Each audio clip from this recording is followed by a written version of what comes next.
বন্ধুরা, পূর্ণিমা কিচেনে আপনাদের সবাইকে স্বাগত। আজকে আমি নিয়ে আসলাম দুধের শিরাই তালের নকশি কিভাবে বানাই দেখতে থাকুন। অবশ্যই খুবই একটা ভালো রেসিপি আর নতুন আত্মীয়দের জন্য খুবই আনকমন।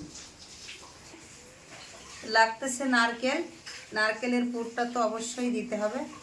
নারকেলটা দিয়ে দিলাম, দিয়ে দিচ্ছি চিনি। চিনি দিয়ে নারকেলের পুরটা বানিয়ে নেব। নারকেলের পুরটা করার জন্য নাড়ুর পাকের মতো একটু সুন্দর করে কড়াইতে দিয়ে নেড়ে নিচ্ছি।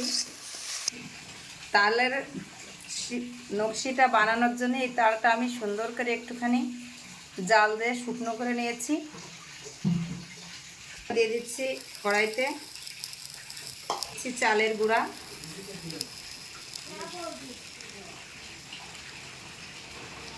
এই দেখুন আমি সব কিছু দিয়ে একসঙ্গে ভালো করে কড়াইতে যেভাবে চালের গুঁড়োর থালা মারে সেরকম করে সুন্দর করে নেড়ে নিচ্ছি। এই দেখুন কি সুন্দর একটা ডো বানিয়ে নিয়েছি। এবার আমরা সুন্দর করে হাতে নকশি করে নেব। এবার হাতে আমি পিঠাটা করে নেব। তালের নকশি হাতে তালের নকশি করে নেব।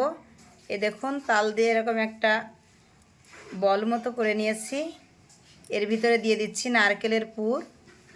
নারকেলের পুর দিয়ে আমি আবার সুন্দর করে মুখটা আটকে বলের মতো করে নিচ্ছি।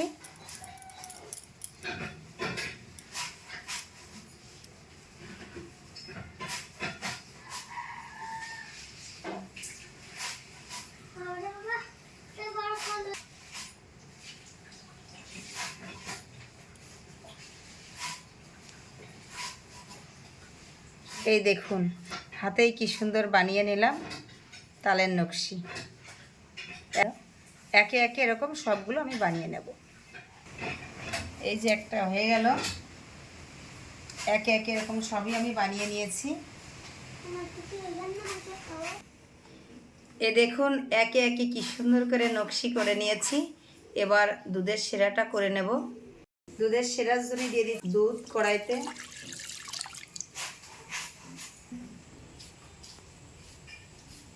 কড়াইতে সুন্দর করে দুধটা আমি সুন্দর করে জাল করে নিচ্ছি। দুধের কিন্তু উতল এসে গেছে। এর মধ্যে দিয়ে দিচ্ছি চিনি।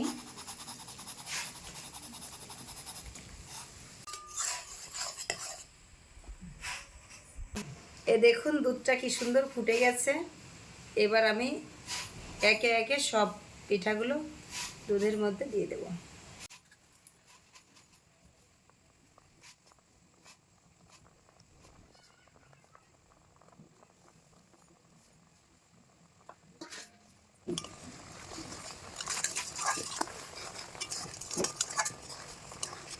পিঠা সুন্দর করে একটুখানি উতল দিতে হবে যাতে মিষ্টিটা ভালো করে ঢুকে যায়। এই দেখুন দিয়ে সুন্দর করে আমি এর পিঠ ও পিঠ করে নাড়াচাড়া করে নিয়েছি। হয়ে গেছে আমার। এবার আমি ঢেলে নেব।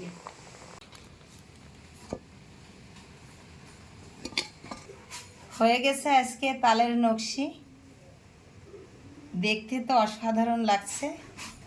এরকম কিন্তু দুধের ভিতরে 2 ঘন্টা ভিজিয়ে রাখতে হবে। 2 ঘন্টা পরে খেয়ে দেখবো কেমন হয়েছে।